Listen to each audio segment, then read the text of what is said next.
أشهد أن لا إله إلا الله وحده لا شريك له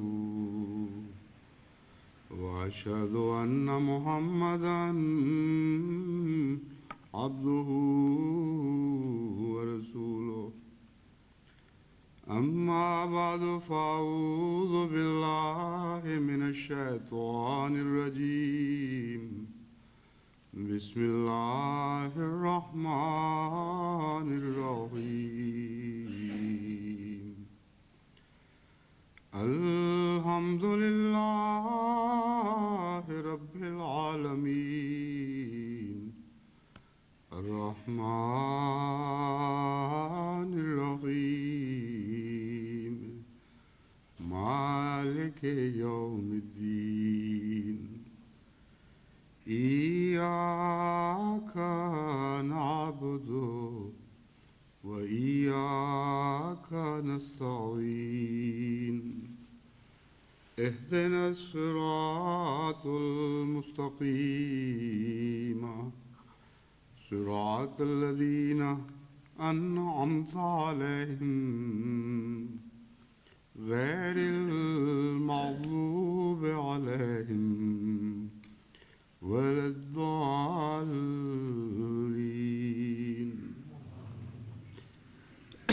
گزشتہ خطبہ جمعہ میں نے جھوٹ سے متعلق بہت زیادہ پرہیز کی ہدایت کی تھی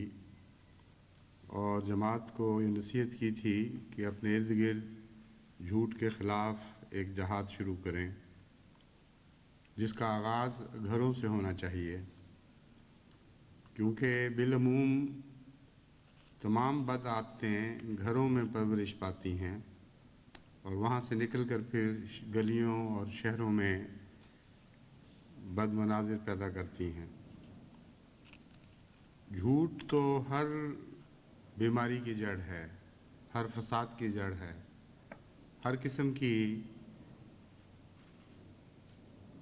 کے گناہوں کا آغاز جھوٹ سے ہوتا ہے اور پھر ان گناہوں کا انجام بھی جھوٹ پر ہوتا ہے۔ دنیا میں دو قسم کے ایسے دائرے ہیں جو جہاں سے شروع ہوتے ہیں وہیں جا کر مکمل ہوتے ہیں۔ نیکی کا دائرہ خدا سے شروع ہوتا ہے،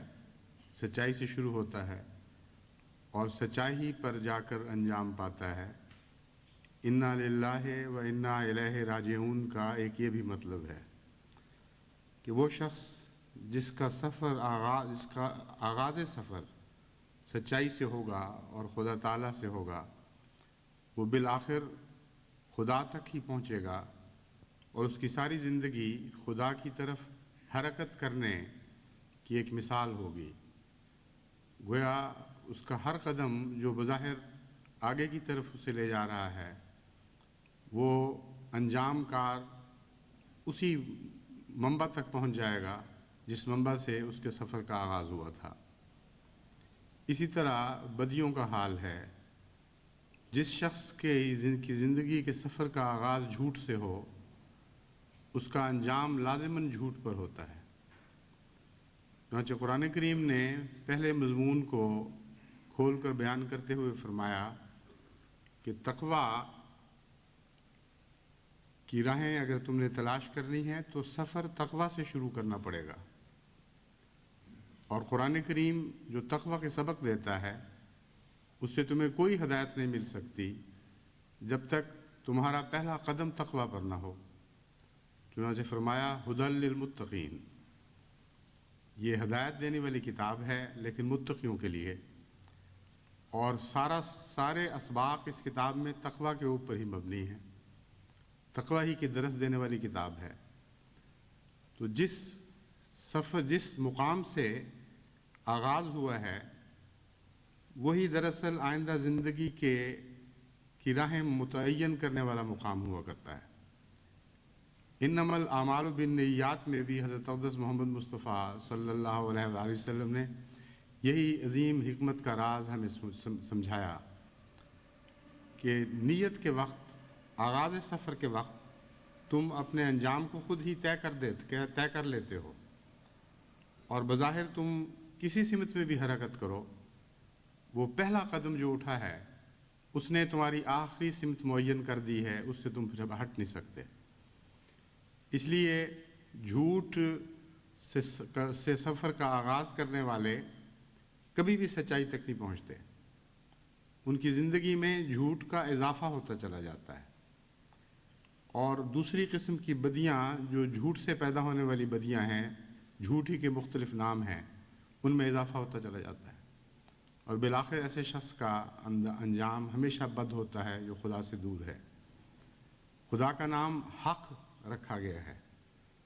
جس کا مطلب ہے وہ مجسم سچائی ہے۔ اگرچہ حق سے مراد سچائی ہے اور سچ بولنے والا نہیں، لیکن خدا تعالیٰ حق ہے ان معنوں میں کہ ہر سچائی اسی سے پھوٹتی ہے، تمام سچائیوں کا سرچشمہ ہے۔ اس لیے جھوٹ کو معمولی برائی سمجھنا ایک بہت بڑی غلطی ہے۔ جھوٹ کے نتیجے میں جو برائیاں پیدا ہوتی ہیں ان کی تفصیل میں یہاں جانے کا وقت نہیں، اس سے پہلے بھی بعض خطبات میں اس مضمون پر میں روشنی ڈال چکا ہوں۔ اب میں عموماً اخلاق حسنہ سے متعلق کچھ کہنا چاہتا ہوں۔ اخلاق حسنہ انسانی زندگی کو سنوارنے کے لیے اور معاشرے کو سنوارنے کے لیے بہت ہی ضروری ہیں۔ امر واقعہ یہ ہے کہ جو شخص اخلاق حسنہ سے مزین نہ ہو وہ کبھی بھی خدا کو نہیں پا سکتا۔ جس طرح سچائی اور جھوٹ کے درمیان ایک بودھ ہے، اسی طرح بدخلقی اور خدا کے درمیان ایک بودھ ہے، کیونکہ خدا تعالیٰ کو صفات حسنہ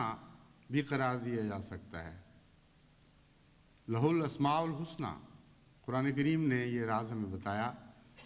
کہ اس کے تمام نام حسین ہیں۔ اس کا مطلب یہ ہے کہ جس خلق میں بھی انسان خدا سے ہٹے گا اسی کا نام بدخلقی ہے، اور بدخلقی اور خلق اکٹھے نہیں ہو سکتے، حسن خلق اکٹھے نہیں ہو سکتے، اور خدا کا ایک بھی نام ایسا نہیں جو بدخلقی کی تعلیم دینے والا ہو۔ بس جس جگہ بھی انسان حسن خلق سے الگ ہوتا ہے، کسی قسم کی بدخلقی اپنے اندر پیدا کرتا ہے، اسے یہ حقیقت خوب سمجھ لینی چاہیے کہ اس حصے میں اس نے خود خدا سے اپنا تعلق توڑ لیا۔ اسی لیے حضرت اقدس مسیح موعود علیہ السلام نے تقوی کے بعد اخلاق حسنہ پر بے انتہا زور دیا، اور بار بار جماعت کو نصیحت فرمائی کہ با خدا انسان بننے سے پہلے با اخلاق انسان بننا ضروری ہے۔ چنانچہ حضرت اقدس رسول اکرم صلی اللہ علیہ وآلہ وسلم کے معجزات میں سے ایک بہت ہی عظیم معجزہ آپ نے یہ بیان فرمایا کہ جانوروں کو انسان بنایا، انسان کو با اخلاق انسان بنایا، اور با اخلاق انسان کو با خدا انسان بنا دیا۔ بس وہ لوگ جو بدخلقی میں بہت ہی زیادہ آگے بڑھ جاتے ہیں ان کو بہیم قرار دیا جاتا ہے۔ ان کے متعلق قرآن کریم فرماتا ہے کہ وہ آسمان کے نیچے بدترین مخلوق ہیں، جانوروں سے مشابہ ہیں،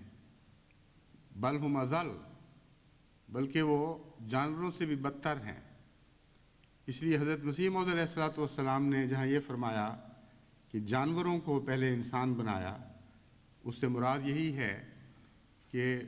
عرب میں بلکہ دنیا بھر میں اس وقت بدخلقی کا ایسا دورہ تھا، ایسی حکومت قائم تھی کہ بظاہر انسان نظر آنے والے وجود بھی انسان نہیں رہے تھے، بلکہ انسان کے مقام سے گر کر بہیمیت کے مقام میں داخل ہو چکے تھے۔ ایسے وقت میں حضرت اقدس محمد مصطفیٰ صلی اللہ علیہ وآلہ وسلم نے ان کو انسان بنایا۔ ہر خلق کے متعلق اگر آپ غور کریں تو کسی خلق کے متعلق یہ نہیں کہا جا سکتا کہ اس کا کوئی آخری کنارہ ہے۔ اسی طرح بدیوں کے متعلق بھی یہ نہیں کہا جا سکتا کہ ان کا ایک آخری کنارہ ہے۔ بدیاں شروع ہوتی ہیں ہلکی حالت میں، اور بسا اوقات انسان ان بدیوں کے باوجود بھی انسان کہلانے کا مستحق رہتا ہے، پھر وہ بڑھتی رہتی ہیں، ان میں شرارت کا عنصر زیادہ پیدا ہونا شروع ہو جاتا ہے، فساد کا عنصر زیادہ پیدا ہونا شروع ہو جاتا ہے، اور پھر ہر بدی بڑھتے بڑھتے کسی ایک جانور کی بدی کے مشابہ ہو جاتی ہے۔ اس مضمون پر آپ غور کریں تو آج دنیا میں جتنی بدیاں رائج ہیں ان سب کا رخ بہیمیت کی طرف نظر آتا ہے، اور بعض ملکوں میں بہیمیت کے مقام تک پہنچ چکی ہیں۔ اب انسان کو خدا تعالیٰ نے محبت کرنے والا وجود بنایا ہے، انسان کو خدا تعالیٰ نے زوجیت کے ساتھ منسلک ہونے کی تعلیم دی ہے، اس کی فطرت میں اس بات کو داخل کیا ہے، اور اس کے نتیجے میں قرآن کریم فرماتا ہے اسے سکینت بخشی۔ لیکن جن قوموں نے اس مضمون کو بھلا کر اسے محض تعیش کا ذریعہ بنا لیا، وہ آگے بڑھتے بڑھتے ایسے مقام تک پہنچ گئیں کہ ان کا عورت اور مرد کا آپس کا سلوک جانوروں کے سلوک کے مشابہ ہوا، بلکہ بعض صورتوں میں اس سے بھی زیادہ گندہ ہو گیا۔ یعنی ہر جانور کے طور اور طریق ایک جیسے نہیں ہوتے، بعض جانور بعض طور طریق میں اتنے ادنا حالت کو پہنچے ہوئے ہوتے ہیں کہ وہ جانوروں میں بھی اس کیفیت میں ایک مثال بن جاتے ہیں۔ بس سور ہے مثلا، اس میں بعض بدیاں یا اس کے متعلق تو بدی نہیں کہا جا سکتا کیونکہ وہ جانور مکلف نہیں ہے، لیکن بعض اس کی عادات اور خصلات ایسی ہیں جو اس نوع کے تعلقات میں تمام دوسرے جانوروں سے آگے بڑھی ہوئی ہیں۔ مثلا بعض جانوروں میں حیا ہے، بعض جانوروں میں تو اتنی حیا ہے کہ شاذ کے طور پر انسان میں ایسی حیا دکھائی دے گی، لیکن بعض جانور ایسے ہیں جن میں بے حیائی بہت زیادہ ہے، سور اس کی ایک مثال ہے۔ بعض پرندے ایسے ہیں جو اپنے تعلقات میں اتنی شرم محسوس کرتے ہیں کہ ان کے متعلق سائنسدانوں نے جب تحقیق کر کے ان کو ان خاص حالتوں میں دیکھنے کی کوشش کی تو بہت ہی زیادہ محنت اور ہوشیاری اور حکمت سے کام لینا پڑا۔ جن جانوروں کو آپ معمولی ادنا جانور سمجھتے ہیں، ان میں بھی بعض خدا تعالیٰ نے اخلاق کے جوہر بڑی بلند حالت میں رکھے ہوئے ہیں۔ ان کے نقطہ نگاہ سے آپ انہیں فطرت کہہ سکتے ہیں، اخلاق نہیں کہہ سکتے، لیکن انسان کے لیے سبق ضرور ہیں۔ لومڑ ہے، اس کے متعلق عام دنیا کا انسان یہ سوچ بھی نہیں سکتا کہ اس میں بھی انسان کے لیے کوئی سبق ہوگا، لیکن لومڑ کے جنسی تعلقات معلوم کرنے کے لیے سائنسدانوں کو اتنا جان جوکھوں سے کام لینا پڑا، اتنی محنت کرنی پڑی کہ عام حالات میں ممکن ہی نہیں تھا ان کے لیے۔ چنانچہ ایسے کیمروں سے کام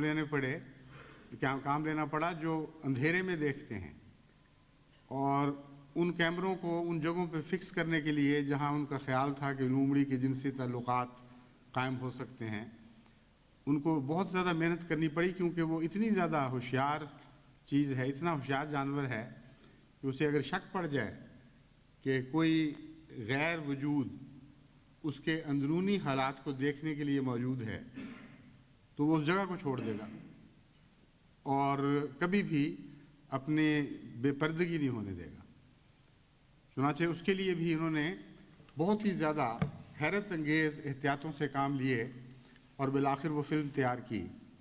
جسے پتہ چلتا ہے کہ لومڑ کی اندرونی زندگی، نجی زندگی کیا چیز ہے۔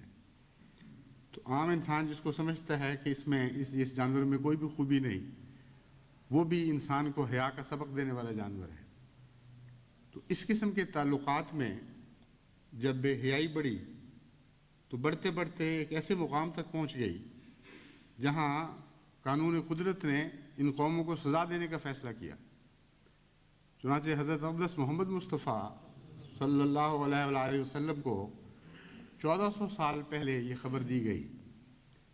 کہ وہ قومیں جو جنسی تعلقات میں بے راہ رو ہو جاتی ہیں اور پھر بے حیا ہو جاتی ہیں، اور بے حیائی میں ایسے مقام کو پہنچ جاتی ہیں کہ وہ خود اپنی بے حیائی کو منظر عام پر لا کر فخر محسوس کرتی ہیں اور دنیا کو دکھاتی ہیں کہ ہم کتنے بے حیا ہیں۔ ایسے قوموں کے لیے خدا نے ایک سزا مقرر فرمائی ہے کہ ان کے گلے کے بعض غدود پھولیں گے، گٹھلیاں بنیں گی، اور ان کے نتیجے میں ایسی بیماری پیدا ہوگی جسے طاعون سے مشابہ قرار دیا جا سکتا ہے، یا ایک قسم کا طاعون قرار دیا جا سکتا ہے، اور وہ کثرت کے ساتھ بیماری ظاہر ہوگی اور قوموں کو، ایسی بے حیا قوموں کو سزا دے گی۔ اس زمانے میں کسی ایسی بیماری کا کوئی علم نہیں تھا، وہم و گمان میں بھی نہیں تھا کہ اس قسم کی حالت قوموں پر طاری ہو سکتی ہے، اور پھر اس کی سزا کے طور پر خدا یہ حربہ استعمال فرمائے گا۔ لیکن حضرت مسیح موعود علیہ الصلوۃ والسلام کو خدا تعالیٰ نے اس بیماری کے قرب کی خبر دی اور فرمایا کہ اللہ تعالیٰ نے مجھے بتایا ہے کہ آئندہ ایک اور قسم کا طاعون بھی ظاہر ہونے والا ہے، اور وہ طاعون اکثر عیسائی ممالک میں پھیلے گا، اور بڑی وضاحت کے ساتھ جو نقشہ کھینچا ہے آپ نے، وہ ایڈز بیماری کا نقشہ ہے۔ تو اب یہ جو حالت ہے، یہ جانوروں کی حالت تک پہنچ کر اس سے آگے بڑھنے والا مقام ہے۔ یہی میں آپ کو مثال دے رہا ہوں کہ ہر بدی ایک مقام پر کھڑی نہیں ہوا کرتی، نہ ہر نیکی ایک مقام پر کھڑی ہوا کرتی ہے، ایک لامتناہی سلسلہ ہے، اور ایک دائرہ ہے جس میں وہ سفر کرتی رہتی ہے، اور دائروں میں کوئی آخری مقام نہیں ہوا کرتا، جہاں بھی انجام ہوگا وہی بد انجام ہے اور وہی آخری انجام ہے۔ تو جن قوموں کے سفر بد اخلاقیوں سے شروع ہوتے ہیں، وہ بد اخلاقیوں کے انتہا تک پہنچ کر رہتے ہیں، پھر اور زیادہ قدم آگے بڑھتے رہتے ہیں، یہاں تک کہ جیسا کہ میں نے بیان کیا، وہ بہیمیت کے مقام تک پہنچ جاتے ہیں، اور اللہ تعالیٰ فرماتا ہے کہ پھر ان کی مثال سوروں اور بندروں جیسی ہو جاتی ہے۔ پس چھوٹے چھوٹے بدخلقی کے افعال اگر سرزد ہوں تو انہیں معمولی جرم نہیں سمجھنا چاہیے، اور یہ خیال دل سے نکال دینا چاہیے کہ چھوٹی چھوٹی بد اخلاقی کی باتیں ہیں، ان سے کیا فرق پڑتا ہے، کیونکہ ہر بدخلقی ایک اپنے منتہا کی طرف جاری ہونے والی چیز ہے، متحرک چیز ہے۔ آج آپ اس میں آگے بڑھ کر کسی انتہائی ذلیل مقام تک نہ بھی پہنچیں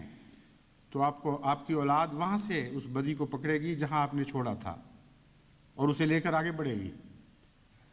پھر وہ نسل ختم ہوگی تو اگلی نسل اس بدی کو پکڑے گی اور آگے بڑھائے گی، یہاں تک کہ جس طرح انا للہ و انا الیہ راجعون میں نیکیاں اپنے منتہا تک پہنچ جاتی ہیں، اس طرح یہ تمام بدیاں بھی اپنے منتہا تک پہنچا کرتی ہیں،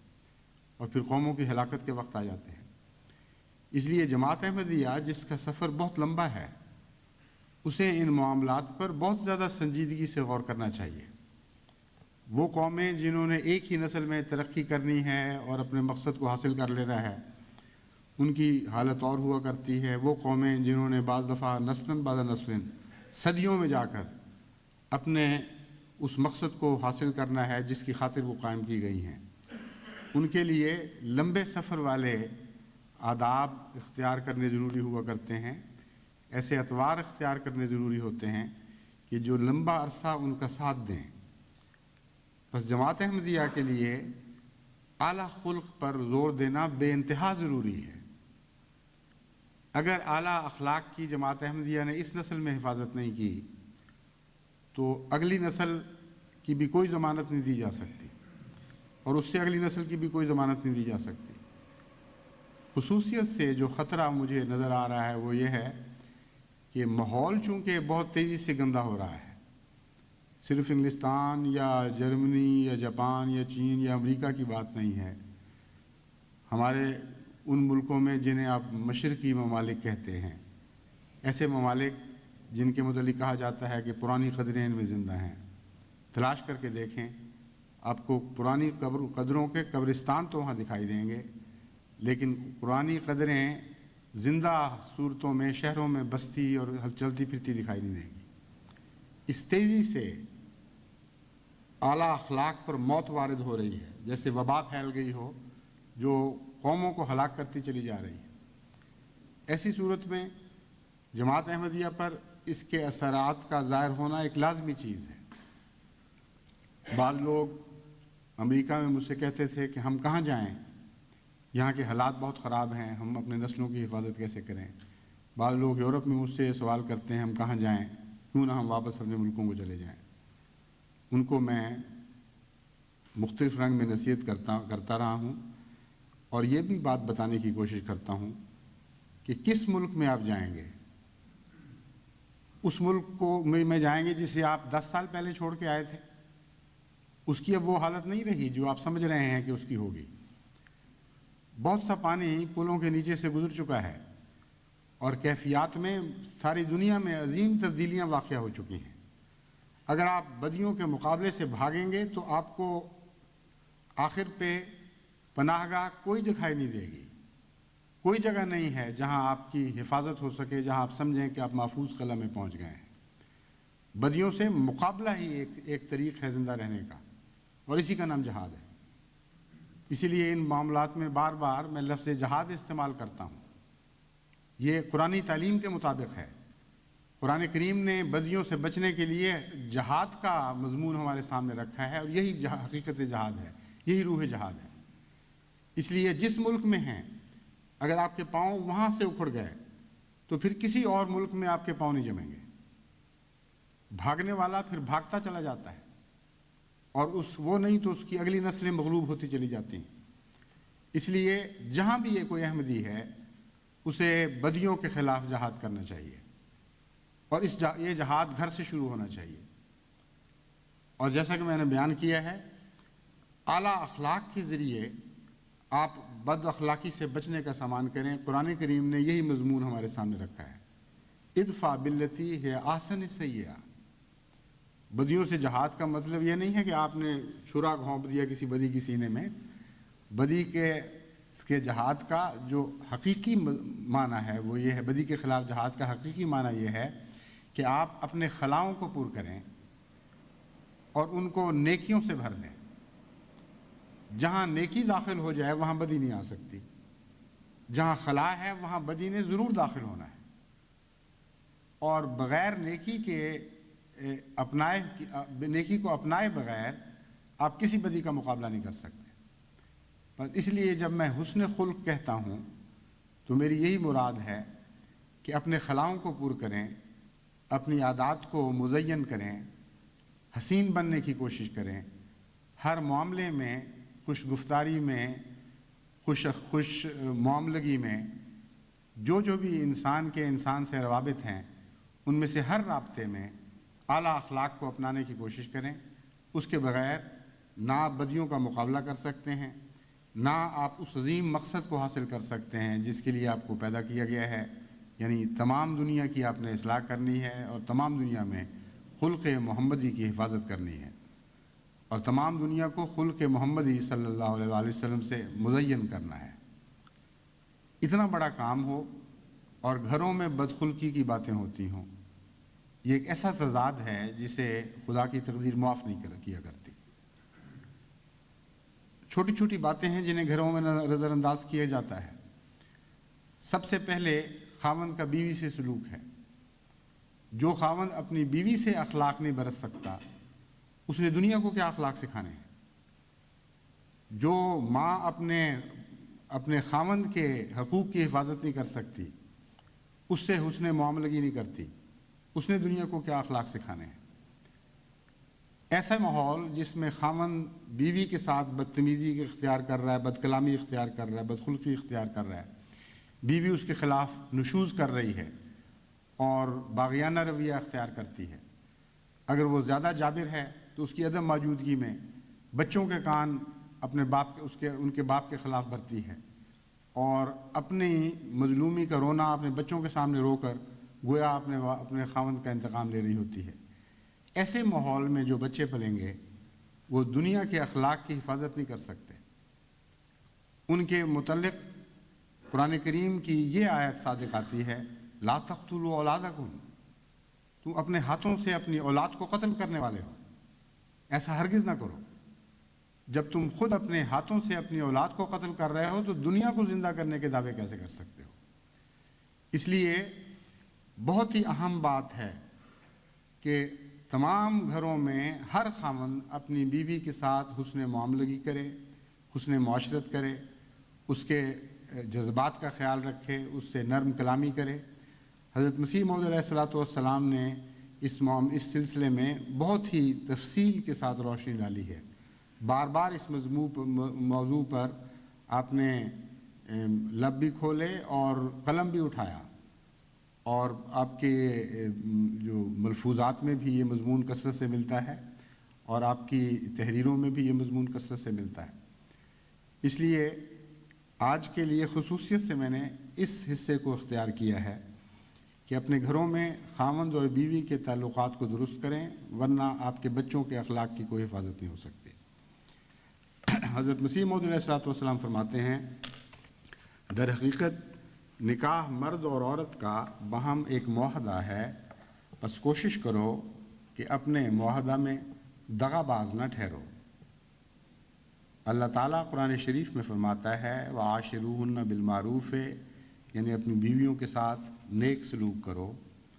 اپنی بیویوں کے ساتھ نیک سلوک کے ساتھ زندگی بسر کرو۔ اور حدیث میں ہے، خیرکم خیرکم لأہلہ، اور اربعین میں اس کی یہ روایت یوں بیان ہوئی ہے، خیرکم خیرکم بأہلہ، یعنی تم میں سے اچھا وہی ہے جو اپنی بیوی سے اچھا ہے۔ سو روحانی اور جسمانی طور پر اپنی بیویوں سے نیکی کرو، ان کے لیے دعا کرتے رہو، اور طلاق سے پرہیز کرو، کیونکہ نہایت بد خدا کے نزدیک وہ شخص ہے جو طلاق دینے میں جلدی کرتا ہے۔ جس کو خدا نے جوڑا ہے اس کو ایک گندے برتن کی طرح جلد مت توڑو۔ بس جتنے بھی قضاء میں ایسے معاملات ہیں جن میں نوبت طلاق تک پہنچتی ہے، ان سب کا فرض ہے کہ وہ جائزہ لیں کہ انہوں نے کہیں اس فعل میں جلدی تو نہیں کی، کیا اس حد تک صبر سے کام لیا ہے جس حد تک صبر ممکن ہے، کہیں ان کی اپنی بدخلقی تو نہیں جس کے نتیجے میں نوبت طلاق تک پہنچ رہی ہے۔ بس ہر انسان کو اپنا جائزہ لینا چاہیے، اور جیسا کہ حضرت مسیح موعود علیہ الصلوۃ والسلام نے فرمایا ہے، اور یہ آپ کا ارشاد حضرت صلی اللہ علیہ وآلہ وسلم کے ارشاد پر مبنی ہے کہ بہت ہی بد خدا کے نزدیک وہ شخص ہے جو طلاق میں جلدی کرتا ہے۔ نہایت بد خدا کے نزدیک وہ شخص ہے جو طلاق دینے میں جلدی کرتا ہے۔ پھر آپ فرماتے ہیں، فحشاء کے سوا باقی تمام کج خلقیاں اور تلخیاں عورتوں کی برداشت کرنی چاہیے، اور فرمایا، ہمیں تو کمال بے شرمی معلوم ہوتی ہے کہ مرد ہو کر عورت سے جنگ کریں۔ ہم کو خدا نے مرد بنایا، اور یہ در حقیقت ہم پر اتمام نعمت ہے۔ اس اتمام نعمت کا شکر یہ ہے کہ عورتوں سے لطف اور نرمی کا برتاؤ کریں۔ اس معاملے میں مجھے اس کثرت سے شکایتیں ملتی ہیں کہ میں حیران ہوتا ہوں کہ اگر ہمارے گھروں میں اس طرح کے آپس کے معاملات ہیں تو پھر جماعت کی ساری محنت اکارت جائے گی، اور اتنے بڑے جو انتظام بنائے جا رہے ہیں اور کارخانے قائم کیے جا رہے ہیں دنیا کو اسلام کی طرف لانے کے، وہ سارے بے اثر ہو جائیں گے۔ بدخلق انسان تو جیسا کہ میں نے بیان کیا ہے، روحانیت سے کوئی بھی علاقہ نہیں رکھتا، کوئی بھی تعلق نہیں ہوتا اس کا، اور بدخلق آدمی کے متعلق یہ سوچا بھی نہیں جا سکتا کہ وہ داعی اللہ بنے گا یا اس کی دعوت اللہ میں کوئی تاثیر ہو سکتی ہے۔ بدخلقی تو خدا تعالیٰ کی صفات کے مقابل کی ایک چیز ہے۔ اسماء الحسنہ کے خلاف ایک شیطانی کوشش کا نام بدخلقی ہے، اور ان دونوں کے درمیان کوئی جوڑ نہیں۔ صفات باری تعالیٰ اور بد اخلاقی یہ ایسے ہی ہیں جیسے رات اور دن ایک کے ہوتے ہوئے دوسرا نہیں ہو سکتا وہاں. اس لیے بدخلقی کرنے والے جو اپنے گھروں میں بدخلقیاں کرتے ہیں، اپنی بیویوں سے بدسلوکیاں کرتے ہیں، بات بات پہ بدتمیزی کرتے ہیں، تحکم کی راہ اختیار کرتے ہیں، وہ سمجھتے ہیں اس میں ان کی مردانگی ہے. چنانچہ بعض ایسی اطلاعوں کے متعلق جب میں نے اپنے طور پر تحقیق کروائی تو پتہ چلا کہ بعض عورتوں نے مبالغے سے کام نہیں لیا تھا. واقعتاً ان کے ساتھ بیچاریوں کے ساتھ روزمرہ یہی سلوک ہوتا ہے. بات بات پر جھڑکنا، بات بات پر بدتمیزی سے ان سے گفتگو کرنا، ان کو حکم دینا کہ خبردار یہاں سے اٹھ کر وہاں بیٹھو، میں جو تمہیں کہتا ہوں یوں کرو، تمہیں یوں کرنا چاہیے. وہ باتیں جو انسان اخلاق سے، نرمی سے، ملائمت سے کر سکتا ہے اور اپنے گھر کو خود جنت بنا سکتا ہے، وہ بدتمیزی اور بدخلقی سے کرنے کے نتیجے میں خود اپنے ہاتھوں سے گھروں کو جہنم بنانے والی بات بن جاتی ہے. اور پھر ایسے بچے جو ایسے باپ کو دیکھ رہے ہیں جو آتے ہی گھر میں ایک عذاب لے آتا ہے، جس کے جانے سے گھر میں امن آتا ہے، جس کے آنے سے جہنم پیدا ہوتی ہے، وہ بچے ہرگز اس باپ کے وفادار نہیں رہ سکتے، اس باپ کے فرما بردار نہیں ہو سکتے. اور ایسا باپ جب ان کو نیکی کی نصیحت کرتا ہے تو ان بچوں کے دل میں اس نیکی کے خلاف رد عمل ہوتا ہے. چنانچہ وہ کبھی بھی اس ایسی اولاد کو نیک تعلیم دے ہی نہیں سکتے. نیکی کے لیے ضروری ہے کہ جس شخص کو نصیحت کی جا رہی ہے اس کو نصیحت کرنے والے سے محبت ہو، اور جو نصیحت کر رہا ہے اس کو اس سے محبت ہو جس کو وہ نصیحت کر رہا ہے. یہ ایک ایسا بنیادی نقطہ ہے جس کو بھلانے کے نتیجے میں کوئی بھی نصیحت کا نظام کارگر ثابت نہیں ہو سکتا. خدا تعالیٰ نبیوں کو چنتا ہے، یہ درست ہے کہ یہ ایک وحبت ہے، محبت ہے، ایک خدا تعالیٰ کی طرف سے ایک تحفہ ہے اور کوئی زبردستی نبوت حاصل نہیں کر سکتا. لیکن اللہ تعالیٰ تحفے ان کو دیتا ہے جو ان تحفوں کے حقدار ہوتے ہیں، خدا کی نظر میں وہ حقدار ٹھہرتے ہیں. چنانچہ ہر نبی اپنے زمانے میں اخلاق کا بہترین نمونہ تھا، اور ہر نبی اپنے زمانے میں اپنی قوم سے سب سے زیادہ محبت کرنے والا تھا. چنانچہ حضرت اقدس محمد مصطفیٰ صلی اللہ علیہ وآلہ وسلم کو سارے عالم کا نبی اس لیے بنایا گیا کہ آپ سارے عالم سے محبت کرتے تھے. ہر انسان کا مرشد اس لیے بنایا گیا کہ ہر انسان سے آپ کو پیار تھا. رحمت للعالمین کا لقب تمام دنیا کی الہی کتابوں میں کسی اور جگہ نہیں ملے گا سوائے قرآن کریم میں، اور یہ لقب حضرت اقدس محمد مصطفیٰ صلی اللہ علیہ وآلہ وسلم کو خود اللہ تعالیٰ نے عطا فرمایا. بس رحمت کا نصیحت سے تعلق ہے. ایسے والدین یعنی خاوند ہو یا بیوی جو ایک دوسرے سے بدتمیزی کرتے ہیں اور ایک دوسرے سے بدخلقی سے کام لیتے ہیں، ان کے بچوں کے دل میں ان کی محبت ختم ہو جاتی ہے اور ان کے بچوں کے دل میں ہمیشہ باغیانہ خیال پیدا ہوتے ہیں. پھر جب وہ اپنے بچوں کو نصیحت کرتے ہیں تو اس نصیحت میں بھی بدخلقی پائی جاتی ہے، اس نصیحت میں بھی تکبر پایا جاتا ہے اور بدتمیزی پائی جاتی ہے. اور بچہ خدا تعالیٰ کے فضل کے ساتھ بہت ہی ذہین چیز ہے. بچے کے متعلق یہ خیال کر لینا کہ اس کو پتہ نہیں لگتا، یہ اب جو خیال کرتے ہیں ان کو نہیں پتہ چلتا کہ بچہ ہے کیا. بچے کو خدا تعالیٰ نے پوری ذہنی روشنی عطا کی ہوتی ہے، اور بڑوں سے اس معاملے میں اس کو ایک فوقیت ہے، کیونکہ روشنی طبع کو گناہ کمزور کر دیتے ہیں اور گناہ روشنی طبع کو دھندلا دیتے ہیں. بچہ چونکہ معصوم ہوتا ہے اس لیے اس کی روشنی طبع اکثر صورتوں میں بالغوں سے بڑھ کر ہوتی ہے، اور وہ خود جو نتیجے اخذ کرتا ہے وہ صاف اور روشن نتیجے ہوتے ہیں، کیونکہ بچے کے اندر معصومیت پائی جاتی ہے. اسی لیے سب سے زیادہ روشن ضمیر اور روشن طبع انسان خدا کے انبیاء ہوتے ہیں جو معصوم ہیں. معصومیت کا فطری روشنی سے گہرا تعلق ہے. اس لیے وہ ماں باپ جو اپنے بچوں کو اپنے سے بیوقوف سمجھ رہے ہوتے ہیں وہ بیوقوف ہوتے ہیں، کیونکہ بچے تو روشن ضمیر ہیں. وہ جو دیکھ رہے ہیں اس کو پڑھ رہے ہیں، ان کو پتہ لگ رہا ہے کہ گھر میں ہو کیا رہا ہے، ہمارے ماں باپ کی اصل نیت کیا ہے، ان کی دلی تمنائیں کس سمت مائل ہیں اور یہ کیا چاہتے ہیں. بدی سے محبت کرنے والے لوگ ہیں یا نیکی سے محبت کرنے والے لوگ ہیں.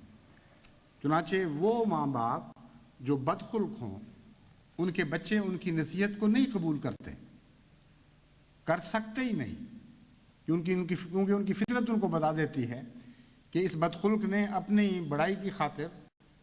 ہمیں مجبور کرنے کی کوشش کی ہے، ہمیں کمزور سمجھا ہے، ہمیں اپنے سے نیچا دیکھا ہے، اور چاہتے ہیں یہ لوگ کہ ہمیں زبردستی اپنے مطابق بنائیں۔ بچے اپنی کمزوری کی وجہ سے اپنے رد عمل کو ظاہر نہیں کرتے، یعنی بعض دفعہ نہیں کرتے، بعض دفعہ پھر جب بہت زیادہ ایسے ماں باپ حد سے بڑھ جائیں تو پھر بدتمیزیاں بھی گھر میں ہونی شروع ہو جاتی ہیں، پھر ان لوگوں کو بچوں بیچاروں کو اور مار پڑتی ہے، بعض دفعہ ان کی ہڈیاں توڑ دی جاتی ہیں مار مار کے کہ ہماری بات کیوں نہیں مانتا، حالانکہ وہ یہ نہیں دیکھتے کہ وہ بات نہ ماننے کی ذمہ داری خود ان والدین پر ہے۔ انہوں نے بچپن ہی سے شروع سے ہی کچھ ایسا رویہ اختیار کیا ہے گھر میں جس کے نتیجے میں بچوں کے دلوں سے ماں باپ کا اعتماد اٹھ گیا ہے، اور ماں باپ اس قابل نہیں رہے کہ اس کو نصیحت کر سکیں۔ سچے پیار اور محبت سے اور خلوص کے ساتھ جو نصیحت کی جاتی ہے، اس کے ساتھ سچے پیار اور خلوص کا ماحول بھی ہونا ضروری ہے۔ آپ یہ کہہ سکتے ہیں کہ باپ نے نصیحت جو کی تھی اس میں تو سچائی تھی، لیکن جو باپ سچا نہیں ہے اس کی نصیحت بھی جھوٹی ہو جایا کرتی ہے۔ جو باپ بدخلق ہے اس کی نصیحت میں نیک اثر نہیں رہتا، کیونکہ بدخلق آدمی کی نصیحت کوئی دوسرا شخص قبول نہیں کیا کرتا۔ اس لیے اپنے گھروں کے معاشرے کو درست کریں، اور چھوٹی چھوٹی باتوں کے اوپر تلخیاں پیدا کرنا اور حوصلے ہار بیٹھنا ذرا سی کسی کی کمزوری دیکھ کر، یہ کوئی مردوں والی صفات نہیں ہے۔ حضرت مسیح موعود علیہ الصلوۃ والسلام نے جو یہ فرمایا ہے، ہمیں تو کمال بے شرمی معلوم ہوتی ہے کہ مرد ہو کر عورت سے جنگ کریں۔ کتنے احمدی ہیں جو اس پہلو سے باحیا شمار کیے جا سکتے ہیں، اور کتنے احمدی ہیں جو اس پہلو سے بے شرم شمار کیے جا سکتے ہیں۔ اس کی تفصیل جانچنے کا تو میرے پاس کوئی ذریعہ نہیں، نہ خطبوں میں ایسی تفصیلیں بیان کرنے کا موقع ہوتا ہے، لیکن ہر آدمی اپنے آپ کو اس کسوٹی پر پرکھ سکتا ہے اور آسانی سے معلوم ہو سکتا ہے کہ خدا کے نزدیک وہ بے شرموں اور بے حیاؤں میں شمار ہوگا یا باحیا لوگوں میں شمار ہوگا۔ عورتوں پر بعض لوگ اتنی جلدی کرتے ہیں بدتمیزی کرنے میں اور ہاتھ اٹھانے میں کہ حیرت ہوتی ہے، اور بعض دفعہ تو مسلسل اس بیچاری کو لونڈی بنا کر یہ سمجھایا جاتا ہے کہ تم مجھ سے نیچے ہو، اور تمہیں بنایا اس خاطر گیا ہے کہ تم میری نوکری کرو، میرے ساتھ میں تمہارے ساتھ ذلت کا سلوک کروں۔ خدا تعالیٰ نے جہاں مرد کی فضیلت کا ذکر کیا قرآن کریم میں، وہاں اس کی ایک وجہ بھی بیان فرمائی۔ یہ نہیں فرمایا کہ وہ ویسے افضل ہے، فرمایا اس پہلو سے افضل ہے کہ وہ اپنی بیوی پر خرچ کرتا ہے، اس کی حاجات کا خیال رکھتا ہے۔ حضرت مسیح موعود علیہ السلام اس مضمون کو یوں بیان فرماتے ہیں کہ گویا ایک پہلو سے مرد کو عورت کا نوکر بنا دیا گیا، وہ خدمتیں کرتا ہے، سارا محنتوں سے کام لیتا ہے باہر جا کے، اس لیے کہ اپنی بیوی کی ضروریات پوری کریں۔ خدمت کی فضیلت مراد ہے۔ اس راز کو حضرت اقدس مسیح موعود علیہ السلام نے کھولا۔ چنانچہ میں آگے ایک اقتباس پڑھوں گا، اس میں آپ یہ معاملہ یہ الفاظ دیکھیں گے تو حیران رہ جائیں گے کہ اس کا مطلب کیا ہے۔ مطلب میں نے بتا دیا آپ کو، مطلب اس کا یہی ہے کہ جو شخص، یعنی خدا تعالیٰ نے مرد کو اس لیے پیدا کیا یا اس کے فرائض میں اس بات کو داخل فرمایا کہ وہ بہت محنت کرے، اور اس کی محنت کا آخری مقصود یہ ہو کہ اپنے گھر پر، اپنی بیوی کے آرام پر، اس کی آسائش پر، اس کی خواہشات پوری کرنے پر، اور اپنے بچوں کی ضروریات پر اس محنت کے ماحصل اس کے پھل کو خرچ کرے۔ تو نوکری اور کیا چیز ہوا کرتی ہے، اور سچی نوکری میں ہی فضیلت ہے۔ چنانچہ حضرت اقدس محمد مصطفیٰ صلی اللہ علیہ وآلہ وسلم نے فرمایا، سید القوم خادمہم، خدمت کے ذریعے سیادت نصیب ہوئی۔ اس فضیلت کا قرآن کریم نے ذکر فرمایا ہے۔ خدمت کی بجائے آپ عورت کے پیسے چھیننے شروع کر دیں اور اس کی کمائی پر نظر رکھیں، اور شادی کے وقت یہ غور کریں کہ فلاں عورت ڈاکٹر ہے، فلاں عورت استانی ہے،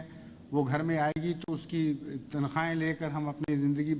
سنواریں گے اور اپنے ماں باپ اور اپنے بہن بھائیوں پر خرچ کریں گے، تو آپ نہ آپ اس کے نوکر، نہ آپ اس کے سردار، آپ تو ایک لٹیرے بن جائیں گے۔ ایک ایسا تعلق قائم کریں گے جس کی خدا اجازت نہیں دیتا. اور انگلستان جیسے ملک میں بھی ایسی اطلاعیں ملتی ہیں کہ بعض لوگ اپنی بیویوں پر خرچ کرنے کی بجائے وہ جو حکومت کی طرف سے ان بیچاروں کو 6-7 پاؤنڈ ملتے ہیں وہ بھی ان سے چھین لیتے ہیں کہ ہمیں دو، ہم انتظام چلائیں گے. گھر بازار سے سبزی روٹی لے آئے اور سمجھا کہ ہم نے بیوی کا حق ادا کر دیا. بیوی کے پیسے پر نظر کی تو قرآن کریم اجازت ہی نہیں دیتا، سوائے اس کے کہ وہ خوشی سے اپنے شوق سے، اپنے پیار اور محبت کے نتیجے میں خود دے. اور اس معاملے میں عورتوں کو خدا تعالیٰ نے غیر معمولی طور پر بڑا حوصلہ عطا فرمایا ہے. وہ مرد جو اپنی عورتوں سے محبت کرتے ہیں، ان کا خیال رکھتے ہیں، ان سے حسن خلق سے پیش آتے ہیں، وہ عورتیں اپنا کچھ سمجھتی نہیں پھر بیچاری، جو کچھ ہے وہ کھلا ان کے سامنے رکھ دیتی ہیں. اس کی سب سے عظیم الشان مثال ہمیں حضرت اقدس محمد مصطفیٰ صلی اللہ علیہ وآلہ وسلم کے اپنے تعلقات میں نظر آتی ہے. حضرت خدیجہ رضی اللہ تعالی عنہا بہت ہی دولت مند تھی، اور عرب کی قریش کی دولت سب سے زیادہ دولت مند عورت وہی تھی. وہ حضرت محمد مصطفیٰ صلی اللہ علیہ وآلہ وسلم کے اخلاق سے خوب واقف تھی، کیونکہ آپ ان کے ماتحت انہی کا کام کیا کرتے تھے. جب شادی ہوئی ہے تو پہلی رات آپ نے اپنا سب کچھ آپ کی خدمت میں پیش کر دی، اور اتنے کامل یقین کے ساتھ پیش کیا، اتنے خلوص نیت کے ساتھ پیش کیا کہ جب حضرت محمد مصطفیٰ صلی اللہ علیہ وسلم نے وہ سارا مال غرباء میں تقسیم کر دیا تو ایک اف تک نہیں کی، کبھی شکوہ زبان پہ نہیں لائی، کیونکہ آپ سچی خاتون تھیں اور سچائی کے بلند ترین مقام تک پہنچی ہوئی تھی. اس لیے آپ نے سچائی کو دیکھ کر ایک سچا فیصلہ کیا اور فرمایا کہ ایسا صاحب اخلاق انسان ہے، اس نے کبھی بھی میرے مال پر کوئی نظر نہیں کرنی، ایک ہی طریق ہے کہ میں اپنا سب کچھ اس کو حاضر کر دوں. اور رسول اکرم صلی اللہ علیہ وآلہ وسلم جانتے تھے کہ یہ سچی عورت ہے. اگر آپ یہ نہ جانتے تو کبھی وہ کارروائی نہ فرماتے جو آپ نے وہ مال لیتے ہی آگے فرمائی. اگر آپ کے دل میں ادنا سا بھی شبہ ہوتا کہ ان کی نیت یہ ہے کہ میں دیتی تو ہوں مگر برابر خرچ کرنا، گھر پر خرچ کرنا، تو آپ ہرگز وہ فعل نہ کرتے جو آپ نے کیا. عظیم الشان صداقت کی 2 گواہیاں ہیں جو ازدواجی تعلقات میں اتنی روشن ہیں کہ آسمان کے ستاروں سے بڑھ کر روشنی رکھتی ہیں. اور حضرت صلی اللہ علیہ وآلہ وسلم کے خلق اور حضرت خدیجہ کے خلق کو سمجھنے کے لیے یہ ایک ہی واقعہ صاحب بصیرت کے لیے کافی ہو سکتا ہے. آپ حضرت محمد مصطفیٰ صلی اللہ علیہ وآلہ وسلم کے سامنے سب کچھ پیش کر کے نہ صرف یہ ثبوت دیا کہ آپ کے نزدیک سب سے با اخلاق اور اخلاق کے کمال تک پہنچنے والا وجود تھا، بلکہ آپ کی صداقت کی بھی گواہی دی. اور اس کے علاوہ عورتوں کے لیے ایک عظیم الشان نہ صرف نمونہ قائم فرمایا بلکہ عورتوں کا سر ہمیشہ کے لیے بلند کر دیا. یہ بتایا کہ عورتیں صاحب حوصلہ ہوا کرتی ہیں، عورتیں چھوٹے دل کی نہیں ہوتی. اگر تم چاہتے ہو کہ عورتیں تم سے حسن سلوک کریں تو تم ان سے حسن سلوک کرو. اگر عورتوں کو یہ یقین ہو جائے کہ ہمارا مرد سچا ہے اور صاحب خلوص ہے اور پاک دل رکھتا ہے اور ہماری طرف سے سوائے ہمارے وجود کے اس کو کوئی حرص نہیں ہے، تو ایسی عورتیں پھر کبھی غیریت نہیں رکھا کرتی. اور حضرت خدیجہ رضی اللہ تعالی عنہا نے ہمیشہ کے لیے عورتوں کو ایسا خراج تحسین پیش کیا ہے کہ اس کی مثال آپ کو دنیا میں اور کہیں دکھائی نہیں دے گی. بس اس نمونے کو آپ پکڑیں، جتنا آپ حضرت محمد مصطفیٰ صلی اللہ علیہ وآلہ وسلم کے اخلاق کے قریب ہوں گے اتنا ہی زیادہ اپنے گھروں پر، اپنی بیویوں پر آپ کا نیک اثر پڑتا چلا جائے گا. یہاں تک کہ پھر جہاں دونوں طرف سے اعلیٰ اخلاق کا نمونہ ہو وہاں یہ غیریت مٹ جایا کرتی ہے. یہ سوال ہی نہیں رہا کرتا کہ کون سا مال کس کا ہے، وہ دونوں یہ سمجھتے ہیں کہ وہ دوسرے کا مال ہے، اور یہی ہے وہ طریق جس سے گھر میں جنت پیدا ہوتی ہے. لیکن جیسا کہ میں نے بیان کیا ہے ایسی شکایتیں بھی ملتی ہیں جو بعض دفعہ تحقیق کرو تو وہ شکایتیں کو بھی مبالغہ میز بھی ہوتی ہیں لیکن بعض دفعہ سچی بھی نظر آتی ہیں اور بہت تکلیف ہوتی ہے. یہ کیسا مرد ہے, کیسا انسان ہے جو بجائے اس کے کہ اپنی بیوی پر خرچ کرے اس کے مال پر اس کی نگاہ ہے. اور یہ جو بدنیتیں ہیں ان کا آغاز شادی سے بہت پہلے سے شروع ہو چکا ہوتا ہے. چنانچہ ہمارے معاشرے میں, یعنی ہمارے معاشرے سے مراد ہمارا معاشرہ تو عالمی اسلامی معاشرہ ہے, میری مراد یہ ہے کہ تیسری دنیا کے ملکوں میں, اکثر مشرقی ملکوں میں بدقسمتی سے یہ باتیں یہ برائیاں بہت زیادہ جڑ پکڑ چکی ہیں اور روزمرہ کی زندگی کا حصہ بنتی جا رہی ہیں. چنانچہ اکثر اگرچہ اللہ کے فضل سے احمدی اس بات سے پاک ہیں لیکن اس کے باوجود ایسی شکایتیں آتی ہی رہتی ہیں کہ ایک عورت اب کسی لڑکی کو دیکھنے گئی کہ میں اپنے لڑکے کے لیے ایک خوبصورت سی بہو لانا چاہتی ہوں, نیک سیرت نیک فطرت ہو, ساری خوبیاں ہوں. دیکھا اور خوشنودی کا اظہار کیا اور کہا کہ ہاں ہمیں منظور ہے. اب یہ بتاؤ کہ اس کے ساتھ موٹر آئے گی تو کون سی آئے گی, گھر دو گے یا نہیں دو گے, کون سی جائیداد اس کے نام لکھو گے اور کیا کیا مزید جہیز اس کے ساتھ آنے والا ہے. اس کے لیے اگر تم نے اس کو فرنیچر بنا کے دینا ہے تو اس کے 20-25 ہزار ہمیں کیوں نہیں دے دیتے, ہم اپنی مرضی کا بنائیں گے. تمہیں کیا پتہ کہ ہماری پسند کیا ہے, اس لیے ہم بہتر جانتے ہیں, تم پیسے ہی دے دو. اور بے شرمی اور بے حیائی سے وہ پیسے قبول کرتے ہیں پھر. اور بعض دفعہ تو ایسا سخت رد عمل ہوتا ہے اس چیز کا کہ وہ ایسے ماں باپ لکھتے ہیں کہ ہماری بیٹی کا یہ رد عمل ہے کہ میں کنواری رہ جاؤں گی, میں ایسے ذلیل لوگوں کے گھر نہیں جاؤں گی. لیکن بعض لوگ بیچارے ایسے مجبور ہو چکے ہوتے ہیں, ان کی بیٹیاں بڑی ہو رہی ہیں, ان کی عمریں گزر رہی ہیں, کہ وہ پھر سر جھکا کر ایسی سب ذلیل اور غیر اسلامی شرطوں کو قبول کر لیتے ہیں لیکن نہیں جانتے کہ یہ ایک قسم کی بلیک میل ہے جو پھر کبھی بھی ان کی بیٹی کا پیچھا نہیں چھوڑتی. ہمیشہ یہ کمینی نظریں, یہ ذلیل نگاہیں مزید اور مزید کا مطالبہ کرتی چلی جاتی ہیں اور اس بیٹی کو مجبور کیا جاتا ہے کہ اچھا فلاں چیز بھی گھر سے لا کے دو, فلاں بات بھی اپنے ماں باپ سے لے کے دو. ایسے لوگ احمدی نہیں ہیں, ان کو وہم ہے کہ وہ احمدی ہیں. اگر ان کو اخراج جماعت کی سزا نہ بھی دی جائے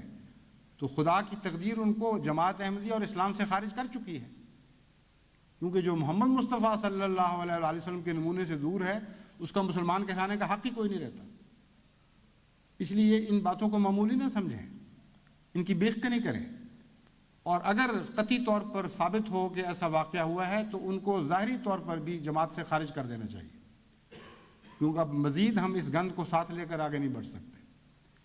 اس کے نتیجے میں پھر ہر قسم کی بدخلقی پیدا ہوتی ہے. ایسے ہی لوگ ہیں جو پھر آگے اپنی بیویوں سے ذلیل سلوک کرتے ہیں, پھر آخر ان کی بیویوں کی شرمیں بھی ٹوٹتی ہیں, ان کی بھی زبانیں کھلتی ہیں, پھر اگلی نسل کے بچے ہمارے برباد ہوتے ہیں. اتنا بڑا نقصان کیسے جماعت برداشت کر سکتی ہے؟ اس لیے تمام امراء اس بات پر نگران ہو جائیں کہ اگر آئندہ کہیں اس قسم کی بدتمیزیاں ہوں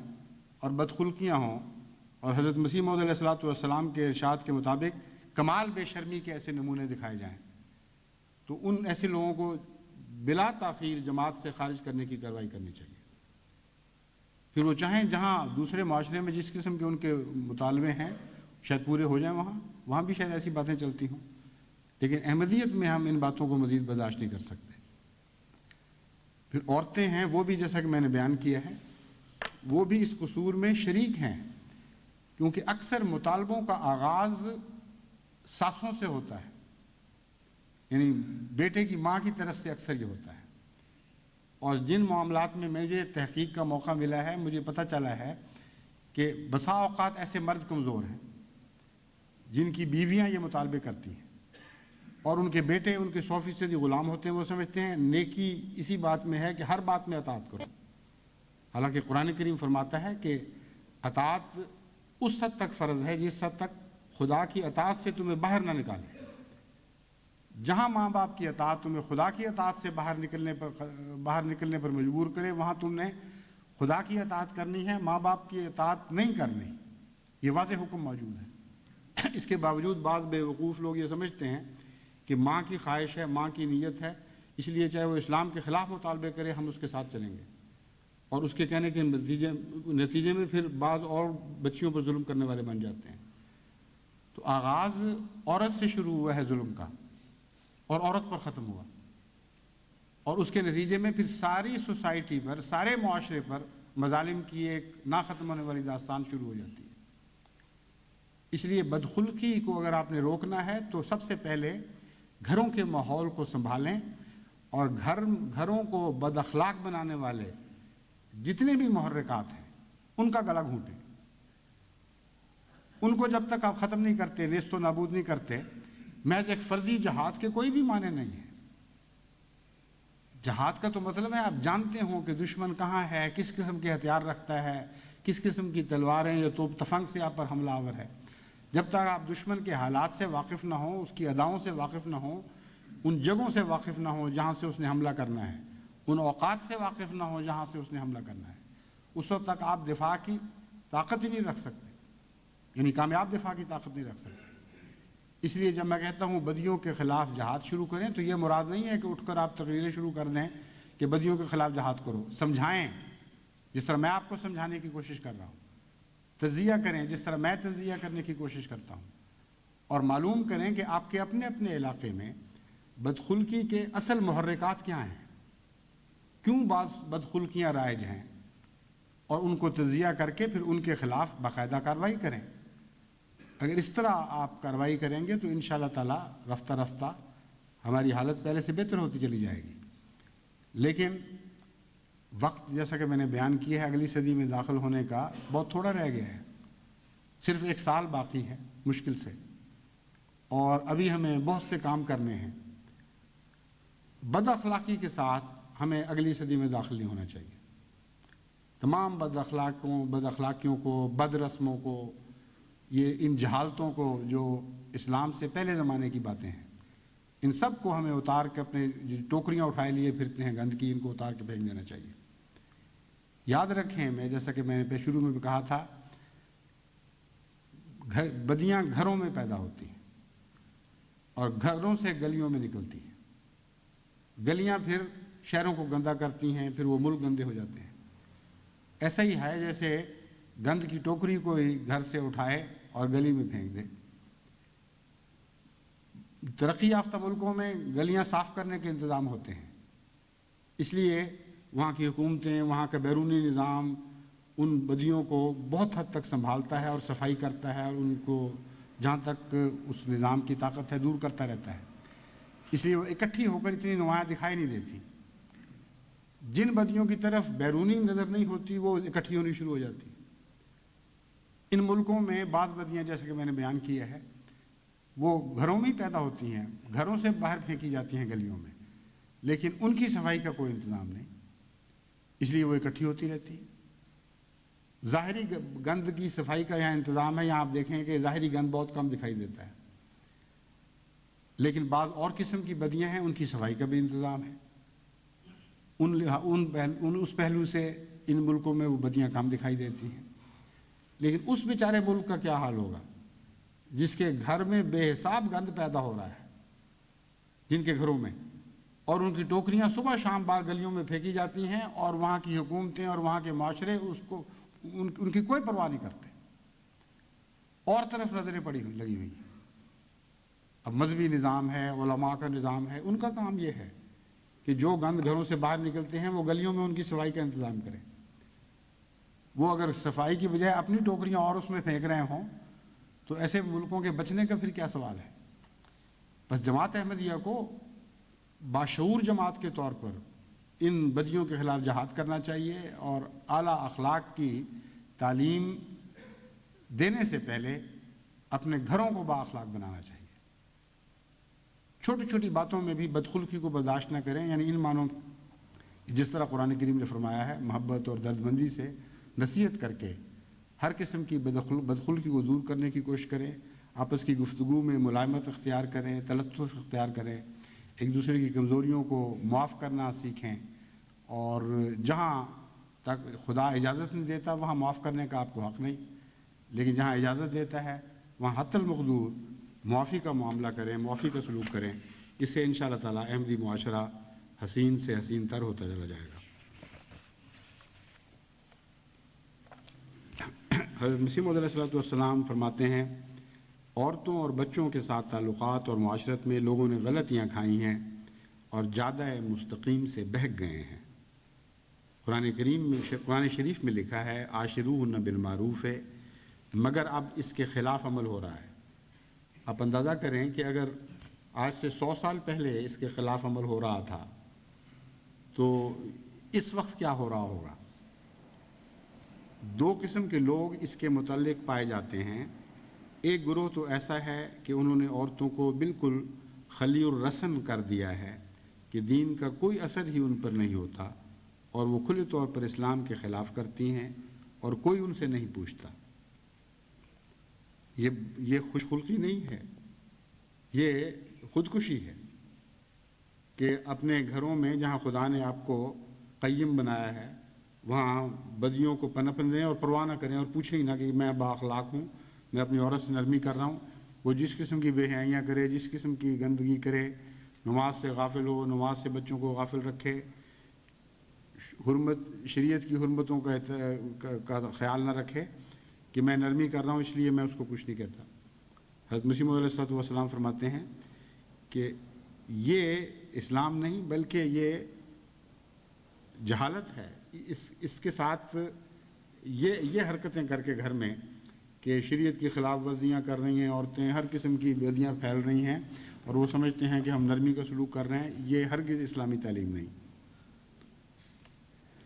پھر فرماتے ہیں بعض ایسے ہیں کہ انہوں نے خلی الرسن تو نہیں کیا مگر اس کے بالمقابل ایسی سختی اور پابندی کی ہے کہ ان میں اور حیوانوں میں کوئی فرق نہیں کیا جا سکتا، اور کنیزکوں اور بہائم سے بھی بدتر ان سے سلوک ہوتا ہے۔ مارتے ہیں تو ایسے بے درد ہو کر کچھ پتہ ہی نہیں کہ آگے کوئی جاندار ہستی ہے یا نہیں، غرض بہت ہی بری طرح سلوک کرتے ہیں۔ یہاں تک کہ پنجاب میں مثل مشہور ہے کہ عورت کو پاؤں کی جوتی کے ساتھ تشبیہ دیتے ہیں کہ ایک اتار دی دوسری پہن لی۔ یہ بڑی خطرناک بات ہے اور اسلام کے شاعر کے خلاف ہے۔ رسول اللہ صلی اللہ علیہ وسلم ساری باتوں کے کامل نمونہ ہیں۔ آپ کی زندگی میں دیکھو کہ آپ عورتوں کے ساتھ کیسی معاشرت کرتے تھے۔ میرے نزدیک وہ شخص بزدل اور نامرد ہے جو عورت کے مقابلے پر کھڑا ہوتا ہے۔ حضرت صلی اللہ علیہ وسلم کی پاک زندگی کا مطالعہ کرو تو تمہیں معلوم ہو کہ آپ ایسے خلیق تھے، باوجود ہی کہ آپ بڑے باروب تھے، لیکن اگر کوئی ضعیفہ عورت بھی آپ کو کھڑا کرتی تو آپ اس وقت تک کھڑے رہتے جب تک وہ اجازت نہ دے۔ پھر اپنے ایک صحابی کو آپ نصیحت فرماتے ہیں۔ یہ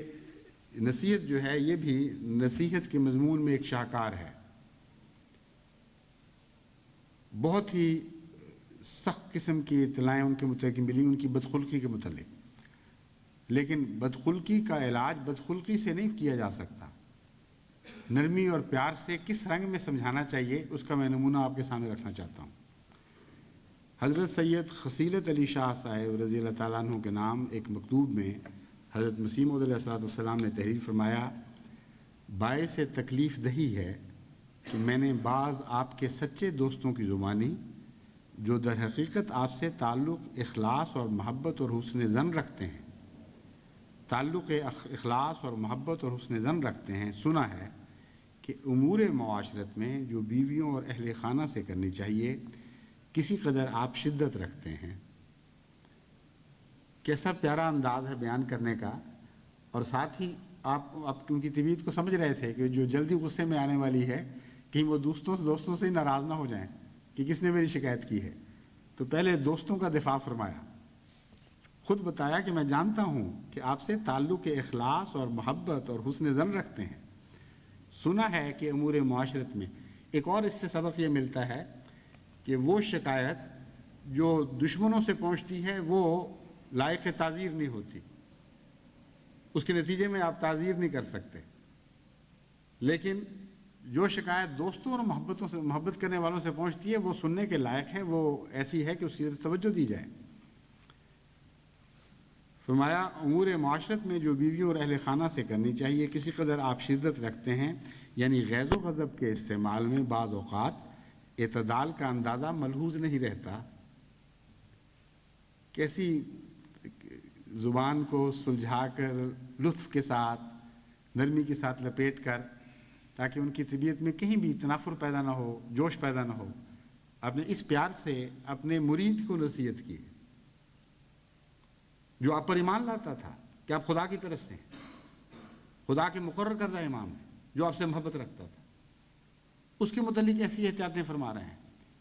وہ لوگ جو اپنی نصیحت میں اپنے ہمجولیوں، اپنے ہم اثروں، بلکہ اپنے بڑوں سے بھی بدتمیزی کرتے ہیں، ان کی نصیحت کیسے کارگر ہو سکتی ہے؟ بس نصیحت جب میں کہتا ہوں تو نصیحت کا نمونہ آپ کے سامنے رکھتا ہوں، یہ وہ طریق ہے نصیحت کرنے کا، اسے اختیار کریں۔ پھر فرمایا میں نے اس شکایت کو تعجب کی نظر سے دیکھا، کیونکہ اول تو بیان کرنے والے آپ کی اس تمام صفات حمیدہ کے قائل اور دلی محبت آپ سے رکھتے ہیں۔ ایک اور پہلو بھی نمایاں طور پر ہمارے سامنے رکھ دیا کہ وہ لوگ جو صرف شکایتیں کرتے ہیں ان کی باتوں کی طرف دھیان نہیں کرنا چاہیے۔ سچے لوگ وہ ہوتے ہیں جو ساتھ خوبیاں بھی بیان کرنے والے ہوتے ہیں، خوبیوں سے بھی صرف نظر نہیں کرتے۔ جب وہ شکایت کرتے ہیں تو ساتھ یہ بھی ان کو خوف رہتا ہے کہ اس شکایت کے نتیجے میں امام کا دل بدظن نہ ہو جائے، تو اسے نرم کرنے کے لیے کہتے ہیں کہ اس میں یہ برائی تو ہے لیکن ساتھ یہ خوبیاں بھی تو ہیں، اس لیے آپ ناراض نہ ہوں، صرف اس برائی کو دور کرنے کی کوشش کریں۔ کیسا پاکیزہ ماحول تھا جو خدا تعالیٰ نے حضرت مسیح موعود علیہ السلام کو قائم کرنے کی توفیق بخشی ہے۔ یہی وہ ماحول ہے جو زندہ رہنے کے قابل ہے، یہ وہ معاشرہ ہے جس نے آئندہ دنیا کے مردوں کو زندہ کرنا ہے، اس کی حفاظت آپ کو کرنی ہوگی۔ اس معاشرے کو مرنے دیا تو آپ زندگی کے پیغمبر نہیں بن سکتے۔ فرماتے ہیں اول تو بیان کرنے والے آپ کی تمام صفات حمیدہ کے قائل اور دلی محبت آپ سے رکھتے ہیں، اور دوسری چونکہ مردوں کو عورتوں پر ایک گونا حکومت قسام ازلی نے دے رکھی ہے، اور ذرا ذرا سی باتوں میں تادیب کی نیت سے یا غیرت کے تقاضے سے وہ اپنی حکومت کو استعمال کرنا چاہتے ہیں، مگر چونکہ خدا تعالیٰ اور اس کے رسول صلی اللہ علیہ وآلہ وسلم نے عورت کے ساتھ معاشرت کے بارے میں نہایت حلم اور برداشت کی تاکید کی ہے، اس لیے میں نے ضروری سمجھا کہ آپ جیسے رشید اور سعید کو اس تاکید سے کسی قدر اطلاع کروں۔ اللہ جل شانہ فرماتا ہے عاشروہن بالمعروف، یعنی اپنی بیویوں سے تم ایسے معاشرت کرو جس میں کوئی امر خلاف اخلاق معروفہ کے نہ ہو اور کوئی وحشیانہ حالت نہ ہو، بلکہ ان کو اس مسافر خانہ میں اپنا ایک دلی رفیق سمجھو اور احسان کے ساتھ معاشرت کرو۔ اور رسول اللہ صلی اللہ علیہ وسلم فرماتے ہیں خیرکم بأہلہ، یعنی تم میں سے بہتر وہ انسان ہے جو بیوی سے نیکی سے پیش آوے، اور حسن معاشرت کے لیے اس قدر تاکید ہے کہ میں اس خط میں نہیں لکھ سکتا۔ عزیز من، انسان کی بیوی ایک مسکین اور ضعیف ہے جس کو خدا نے اس کے حوالے کر دیا، اور وہ دیکھتا ہے کہ ہر یک انسان اس سے کیا معاملہ کرتا ہے۔ نرمی برتنی چاہیے۔ فرمایا بیوی تو مسکین اور ضعیف ہے، لیکن وہ خدا جو نظر رکھ رہا ہے وہ مسکین اور ضعیف نہیں ہے، وہ یوں ہی نہیں چھوڑی گئی، بلکہ خدا تعالیٰ اس بات پر نظر رکھ رہا ہے، دیکھتا ہے کہ ہر یک انسان اس سے کیا معاملہ کرتا ہے۔ نرمی برتنی چاہیے اور ہر یک وقت دل میں یہ خیال کرنا چاہیے کہ میری بیوی ایک مہمان عزیز ہے جس کو خدا تعالیٰ نے میرے سپرد کیا ہے، اور وہ دیکھ رہا ہے کہ میں کیوں کر شرائط مہمانداری بجا لاتا ہوں، اور میں ایک خدا کا بندہ ہوں اور یہ بھی ایک خدا کی بندی ہے، مجھے اس پر کون سی زیادتی ہے۔ خونخوار انسان نہیں بننا چاہیے، بیویوں پر رحم کرنا چاہیے اور ان کو دین سکھلانا چاہیے۔ معلوم ہوتا ہے وہ اس لحاظ سے کوئی کمزوری شاید انہوں نے دیکھی ہو، اور چونکہ وہ خود نیک تھے لیکن یہ نہیں جانتے تھے کہ نیکی کو قائم کس طرح کرنا ہے، اس لیے اس معاملے میں سختی کی ہے۔ تو آپ نے فرمایا ان کو دین سکھلانا چاہیے۔ در حقیقت میرا یہی عقیدہ ہے کہ انسان کے اخلاق کے امتحان کا پہلا موقع اس کی بیوی ہے۔ میں جب کبھی اتفاقاً ایک ذرا درشتی اپنی بیوی سے کروں تو میرا بدن کانپ جاتا ہے کہ ایک شخص کو خدا نے صدہا کو اس سے میرے حوالے کیا ہے، شاید معصیت ہوگی کہ مجھ سے ایسا ہوا، تب میں ان کو کہتا ہوں کہ تم اپنی نماز میں میرے لیے دعا کرو کہ اگر یہ امر خلاف مرضی حق تعالی ہے تو مجھے معاف فرماویں، اور میں بہت ڈرتا ہوں کہ ہم کسی ظالمانہ حرکت میں مبتلا نہ ہو جائیں۔ یہ ہے نمونہ حضرت اقدس مسیح موعود علیہ الصلوۃ والسلام کا۔ اس نمونے کو پکڑے بغیر وہ نمونہ زندہ نہیں ہو سکتا جو حضرت مسیح موعود علیہ الصلوۃ والسلام نے اپنے آقا و مولا حضرت اقدس محمد مصطفیٰ صلی اللہ علیہ وآلہ وسلم سے سیکھا۔ آپ ہی کے مکتب میں یہ شاگرد بڑا اور جوان ہوا، آپ ہی کے مکتب میں اس نے اخلاق کی بلند ترین مقامات تک رسائی حاصل کی۔ اس لیے جب میں کہتا ہوں کہ حضرت اقدس محمد مصطفیٰ صلی اللہ علیہ وآلہ وسلم کے اخلاق کی دنیا کو زندہ کریں گے، تو آج کی دنیا میں، اس زمانے میں آپ کا ایک شاگرد کامل پیدا ہو چکا ہے جس نے بتایا ہے کہ وہ اخلاق صرف 1400 سال پرانے زمانے کی باتیں نہیں تھیں، اس زمانے میں بھی وہ زندہ ہو سکتے ہیں، اور اس دور میں بھی ان کو زندہ کیے بغیر ہم دنیا کو زندہ نہیں کر سکتے۔ اللہ تعالیٰ ہمیں اس کی توفیق عطا فرمائے۔